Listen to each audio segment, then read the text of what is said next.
വിഭാഗത്തിന്റെയും ഒരു നേർചിത്രം ഒരുക്കുകയാണ് saint Paul's prayer group അവതരിപ്പിക്കുന്നു സ്നേഹത്തിന്റെ വില. എന്റെ കൊച്ചുറാശിയെ യുവമാരുടെ പണി ഇതുവരെ തീർന്നില്ലേ? ഉണ്ടാതിന് മനുഷ്യ അവര് കേൾക്കും. നിങ്ങളെപ്പോലെ തന്നെയാണ് അവർക്കും പണിയാൻ മടിയാണ്. എന്നാ ഞാൻ പോയി കോളേജിൽ വെച്ച് വരാം. ഞാൻ മേരിയോട് കുശലം ചോദിക്കാം. നീ എന്തേലും കാര്യം എടുത്തോണ്ടിരിക്കുവാടി നിന്റെ മാമട. പണിയൊന്നും ആയില്ലേ? ഇത് ഈ ആണ്ടിലെങ്ങാനും തീരുവോ? പണിയൊന്നും നടക്കുന്നില്ല. എല്ലാവരും മക്കളൊന്നും വരാറായില്ലേ? അവരൊക്കെ ഇന്ന് വരുവാടി. മക്കളും മരുമക്കളും കൊച്ചുമക്കളും. ഓ ഇനിയിപ്പോ ഹോട്ടലിൽ ഹോട്ടലേക്കാർക്കും പറയുന്നുണ്ടല്ലേ? അതെന്താടി നീ അങ്ങനെ പറഞ്ഞത്? ഓ ഞാൻ ഒന്നും ഉണ്ടായിട്ട് പറഞ്ഞതല്ല. അയ്യോ അടിയാ വരാറായി. ഞാൻ പോവുക. എന്താ പാടി കൂടിന്റെ അല്ല അതെ മേരി ഇച്ചിരി പഴം തന്നതാ. എന്താ പാടി? എന്റെ മനുഷ്യ, ഞാൻ മേസ്ത്രിയുടെ കൂട്ടുകെട്ടയുമായി പോന്നു. എന്റെ മൂട് മാറിപ്പോയി. നീ എന്തിനാടി നാട്ടുകാരെ തൂക്കുകെട്ട് നടക്കാൻ പോകുന്നത്? നാട്ടുകാർക്ക് ഇപ്പൊ തൂക്കുകെട്ടെ കൊണ്ട് നടക്കാൻ വേണ്ടാത്ത കാര്യമോ? എന്നാ ഒരു കാര്യം ചെയ്യും, ഞാൻ ഇതുകൊണ്ട് തിരിച്ചു ഉദ്ദേശിപ്പിച്ചു വരാം. അപ്പച്ചന്റെയും അമ്മച്ചിയുടെയും പഴയ കാലത്ത് അവർ പണിയൊക്കെ ചെയ്ത് സ്നേഹിതരുമൊക്കെയായി സന്തോഷത്തിന്റെ നാളുകൾ കഴിഞ്ഞു. രണ്ടാം ഘട്ടം സന്തുഷ്ടമായ കുടുംബത്തിലേക്ക് സമ്പന്നരായ മക്കളുടെ അഭിപ്രായങ്ങൾ, തീരുമാനങ്ങൾ, നിർദ്ദേശങ്ങളും അനുസരിച്ച് ജീവിക്കാൻ തയ്യാറാകുന്ന അപ്പച്ചനും അമ്മച്ചിയും അവർ അനുഭവിക്കുന്ന യാതനകൾ.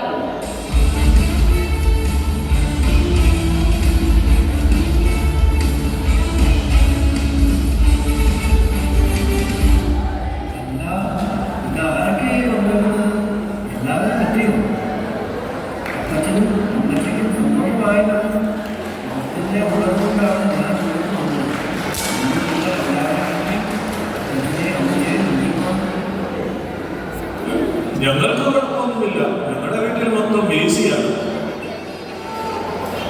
ഏഷ്യയൊക്കെ എന്തിനാണ് നമ്മുടെ വീട്ടിൽ താമസിപ്പിച്ചേക്കുന്നത്? അവരെയൊക്കെ മറന്നു വിട്ടാത്ത ഏസി എന്ന് പറഞ്ഞാൽ പോലും അറിയാൻ മേലാത്ത ആൾക്കാരാണ്. ഇത് നമ്മുടെ തലയിലായി പോകുന്നു.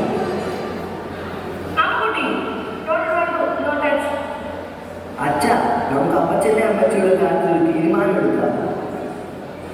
നിങ്ങൾ 3 പേരും വിചാരിച്ചാൽ അപ്പച്ചനെയും അമ്മച്ചയെയും നോക്കാവുന്നതല്ലേ ഉള്ളൂ. ആരാ ഇതിനെ നോക്കുന്നത്? ഞങ്ങൾക്ക് ബുദ്ധിമുട്ടാണ്. വേറെ ആരെങ്കിലും ഞങ്ങൾക്ക് ബുദ്ധിമുട്ടാണ്. ഒരാണെങ്കിലും നോക്ക്. ഒരു കാര്യം ചെയ്യും, എല്ലാവരും 10 ദിവസം നോക്ക്. അപ്പോൾ ഒരു മാസം 30 ദിവസം ആവുമല്ലോ. എല്ലാവർക്കും സമ്മതമാണോ?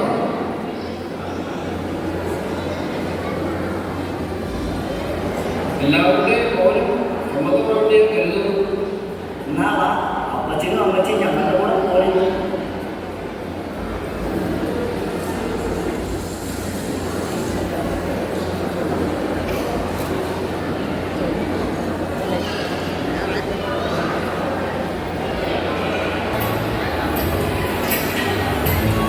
മോനെ, നാളെ ഞായറാഴ്ച കൊച്ചിന് പള്ളിയിൽ പോകുന്നുണ്ട്. പള്ളിയിൽ പോകുന്നതിന് പിന്നെ ഇന്ന് പാറമസൂക്കിൽ പോയി മുടിയും വെട്ടി ഷേവും ചെയ്ത് നല്ലതായിട്ട് പോകാം.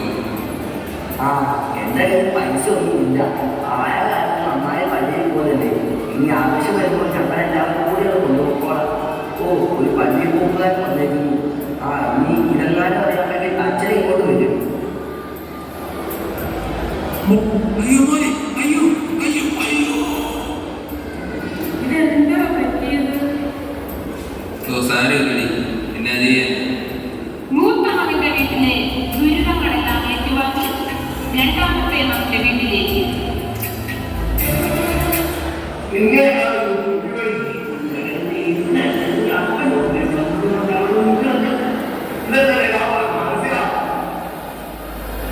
ഒരു കൊച്ചു ത്രേസി, നമ്മൾ എന്തോ ചെയ്യാൻ നമ്മൾ നന്ദി തൊട്ട് തുടങ്ങിയത് വല്ല അടിയിൽ കൊടുക്കുന്നത്.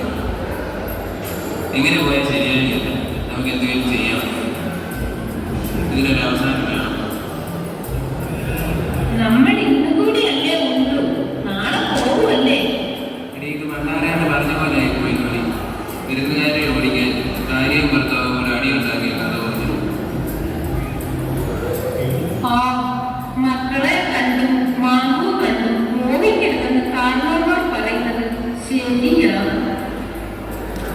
രണ്ടാമത്തെ മകന്റെ ഭാഗമായ സ്വീകരണത്തിന് ശേഷം ഇളയ മകന്റെ വീട്ടിലേക്ക്.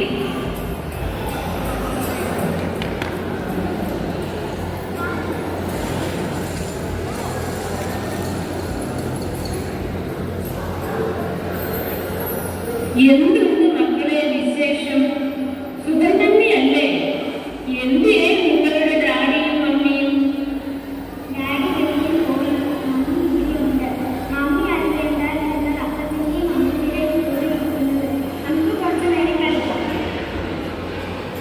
പാവങ്ങളെ അപ്പച്ചൻ നിങ്ങളെ ശ്രദ്ധയിലേക്ക് വിളിക്കാൻ. യഹോവ എന്റെ ഇടയിലായിരുന്നു,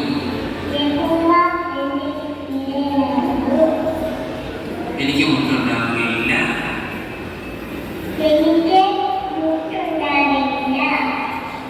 പച്ചയായ പുൽപ്പുറങ്ങളിൽ അവൻ എന്നെ കിടത്തുന്നു. അല്ല, എല്ലാവരും തെറ്റിയോ? ഈ ഫ്രണ്ടിരിക്കാതെ അകത്തോട്ടായിരിക്കും. അവിടെ നൂറുകൂടെ പരിഗണിക്കുന്നു.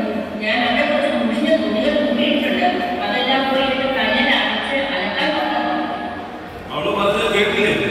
പേര് പോകുന്നതിനകത്തോട്ട് നിങ്ങളെന്റെ അപ്പനും അമ്മയാന്ന് പറയാൻ എനിക്ക് നാണക്കേടാണ്. എന്റെ 2 കൂട്ടുകാർ ഇപ്പോൾ ഇങ്ങോട്ട് വരുന്നുണ്ട്. അവരോട് ഞാൻ ഇപ്പോൾ വരണ്ടെന്ന് പറഞ്ഞേക്കാണ്. അതെന്താടാ? അവർ മനുഷ്യന്മാരല്ലേ? അവർക്ക് അപ്പനും അമ്മയും ഉണ്ടാവില്ലേ? വായു തുറന്നാൽ മണ്ടത്തിനുമേ പറയുള്ളൂ. ഇവരെ ഏത് നേരം കാണുമോ ഇങ്ങോട്ട് കൊണ്ടുവരാൻ തോന്നിയത്.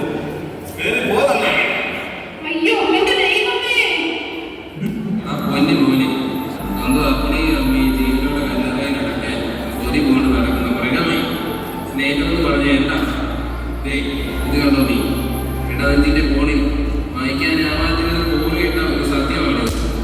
നീയൊക്കെ ജനിച്ച് വീണ അന്ന് ഇന്ന് വരെ നിന്നെയൊക്കെ സ്നേഹിച്ചിട്ടേ വന്ന കൈ വളരുമ്പോൾ കാല് വളർത്തുന്നത് നോക്കി ഇന്ന് നിർവൃതിയാണ് നിന്നെ ഉള്ളൂ.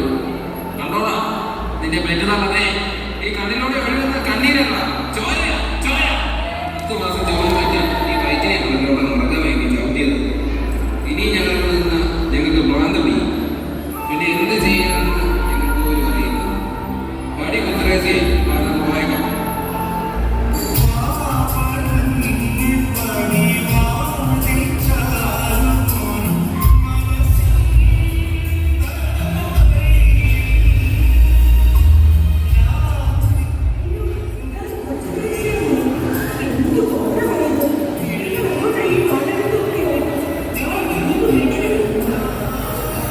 വേണ്ട ബേബി, വേണ്ട. ഞങ്ങൾ അച്ഛന്റെ അടുത്തേക്ക് പോവുകയാണ്. ഞങ്ങൾക്ക് നടക്കാൻ വയ്യ. ഇളയ മകന്റെ പ്രൗഢ ഗംഭീരമായ സ്വീകരണവും പാരിതോഷികങ്ങളും ഏറ്റുവാങ്ങിയ ശേഷം അച്ഛന്റെ കരുമേടയിലേക്ക്.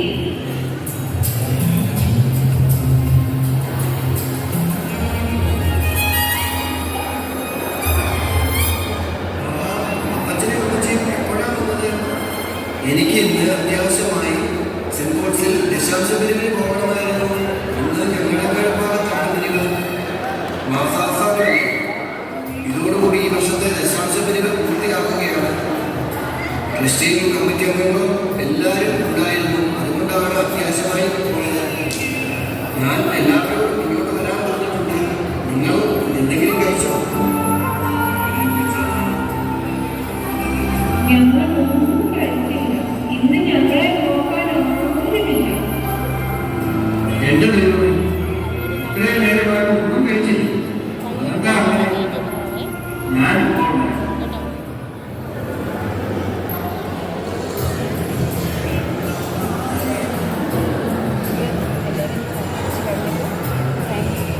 ഞാൻ നിങ്ങളെ അപ്പച്ചനെ അമ്മച്ചയെ നോക്കാൻ ഏൽപ്പിച്ചിട്ട് നിങ്ങളെല്ലാവരും എന്താ ചെയ്തത്? അപ്പച്ചനും അമ്മച്ചയും ആർക്കും വേണ്ടാത്ത പട്ടികളെ പോലെ രാവിലെ ഇവിടെ പള്ളിമുറ്റത്ത് കൊണ്ട് കുത്തിയിരിക്കുകയാണ്. അച്ചോളം പോലും കുടിച്ചിട്ടില്ല. ഞാൻ 10 ദിവസം നോക്കി. ഞാനും 10 ദിവസം നോക്കി. പിന്നെ ഞാനാണോ നോക്കാത്തത്? ഞാനും 10 ദിവസം നോക്കി. ഇന്ന് എന്റെ ദിവസമല്ല. നിങ്ങൾ എന്തൊക്കെയാണ് പറയുന്നത്? എനിക്കൊന്നും മനസ്സിലാകുന്നില്ല. എന്റെ അപ്പച്ചനും അപ്പച്ചയും ഇന്ന് ആർക്കും വേണ്ടാത്ത അല്ലാതെ അപ്പച്ചനെ അമ്മച്ചയും 10 ദിവസം നോക്കാൻ കഴിച്ചപ്പോൾ ഈ 31-ാം തീയതി നടന്നു. കഷ്ടം. അച്ഛൻ വിചാരിച്ചാൽ ഞങ്ങൾ ഒരു അനാഥാലയത്തെ കൊണ്ടുവിടാൻ പറ്റില്ല. ഞങ്ങൾക്ക് വയ്യ നിങ്ങളോട് ജീവിക്കാൻ. എന്റെ ജന്മമാർക്കറിയോ ഈ കണ്ണീരിന്റെ വില? ഒരിക്കൽ നിങ്ങൾ ഈ കണ്ണീരിനെ കിടക്കുമായിരിക്കും. നിങ്ങൾക്ക് മക്കളുണ്ടല്ലോ, നിങ്ങളും പ്രായമാണ്. എന്നും ഇങ്ങനെ ഇരിക്കുന്നത് പെട്ടെന്ന്. അച്ഛാ അവരെ ഒന്ന് പറയണം. അവരെ ഒന്ന് പറഞ്ഞിട്ട് ഒരു കാര്യമില്ല. അത് വായിക്കും. അപ്പച്ചനും അമ്മച്ചിയും അനാഥാലയത്തിലൊന്നും പോകേണ്ട, എന്റെ വീട്ടിലേക്ക് പോരും. എന്തിനാ നിങ്ങൾ ടൂർ പോകുമ്പോൾ പുറത്തോട്ട് കൂട്ടാം? അതോ വേലക്കാരിയെ പറഞ്ഞുവിട്ട് അടിമയെ പോലെ പണി കിട്ടിക്കാം? അതോ കിട്ടിയതും പോരാഞ്ഞിട്ട് കഴുത്തിന് പിടിച്ച് ഞെക്കാൻ? വളർത്തുമൃഗങ്ങളോട് കാണിക്കേണ്ട മര്യാദ ഇങ്ങനെ കാണിക്കാമായിരുന്നു നിങ്ങൾക്ക് ഇതിനോട്. വേണ്ട അച്ഛാ, വേണ്ട, ഒന്നും പറയണ്ട. എന്റെ ചേട്ടമ്മ ഒന്ന് മനസ്സിലാക്കിയാൽ നല്ലതാണ്. സീനിയർ സിറ്റിസൺ ആക്ട് 2007 എന്നൊരു ആക്ടുണ്ട്. അതുപ്രകാരം ഒരു പരാതി ഇവർ നിങ്ങൾക്കെതിരെ കൊടുത്താൽ നിങ്ങൾ കോടതി പരാതി പ്രകാരം നിരക്കും വിഷയിക്കും. വേണ്ട അച്ഛാ, കേസൊന്നും പോകണ്ട. എന്നാലും കേസ് കൊണ്ട് മേടിക്കുന്ന സന്ദർഭമാണ് ഈ സ്നേഹവും സംരക്ഷണവും ഒക്കെ. ഈ തിരിച്ചറിവ് എന്റെ സഹോദരന്മാർക്കില്ലാതെ പോയത് ഇതുപോലുള്ള മാതാപിതാക്കൾ ഉള്ളതുകൊണ്ടാണ് മക്കൾ കോടതിയെ